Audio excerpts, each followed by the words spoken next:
আল্লাহু আকবার। আরে সর আল্লাহু আকবার, লা ইলাহা ইল্লাল্লাহ।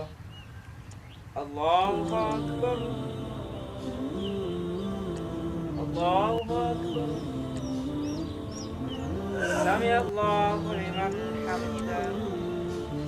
আল্লাহু আকবার। আরে সর্বনাশ, কাম তো হয়ে গেছে। কি করি এখন, কি করি? মান সম্মানের ব্যাপার স্যাপার। এক কাজ করি, সালাম ফেরানোর আগেই পালিয়ে চলে যাই। শালার বায়ু বাইর হওয়ার আর সময় পেল না। যাই তাড়াতাড়ি এই জায়গা থেকে কেটে পড়ি। আসসালামু আলাইকুম ওয়া রাহমাতুল্লাহ। আসসালামু আলাইকুম ওয়া রাহমাতুল্লাহ। আসসালামু আলাইকুম প্রিয় দর্শক, নামাজের মধ্যে বায়ু বাইর হইতেই পারে।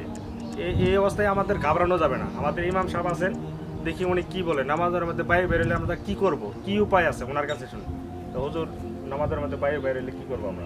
নামাজে যদি আমাদের বায়ু বাইর হয়ে যায়, এখন যদি আমরা কাতারের মাঝখানে থাকি, তাহলে আপনার আর উঠা যাবে না। ওই জায়গায় আপনার দাঁড়িয়ে থাকতে হবে, থেকে আপনার নামাজের সময়টা শেষ করে দিতে হবে। যদি আপনার সাইডে থাকেন অথবা একবারে কাতারের পিছনে থাকেন, তাহলে আপনার ওই পিছন থেকে আস্তে আস্তে উঠে আপনি উজু করে আবার আপনি নামাজে শরীক হতে পারবেন। যদি সাইডে থাকেন, সাইড থেকে বাইরে হয়ে যাবেন।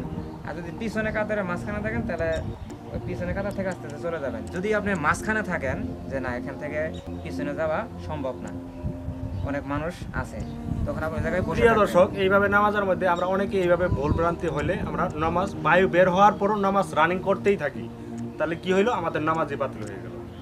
কারণ এটা করা যাবে না। প্রিয় দর্শক, আপনাদের কারোর সাথে এরকম ঘটনা যদি ঘটে যায়, আমার মতো পালিয়ে যায় না। আশপাশে ভালো আলেমের কাছে পরামর্শ করে জানিয়ে নিন। আর হ্যাঁ, ইসলাম প্রচারের জন্য হলো একটা শেয়ার করে দিন। আর অবশ্যই একটা লাইক, সাবস্ক্রাইব, ফলো, শেয়ার করে কমেন্টে জানিয়ে যাবেন ভিডিওটি কেমন হয়েছে। আসসালামু আলাইকুম রহমতুল্লাহি ওয়া বারাকাতুহু।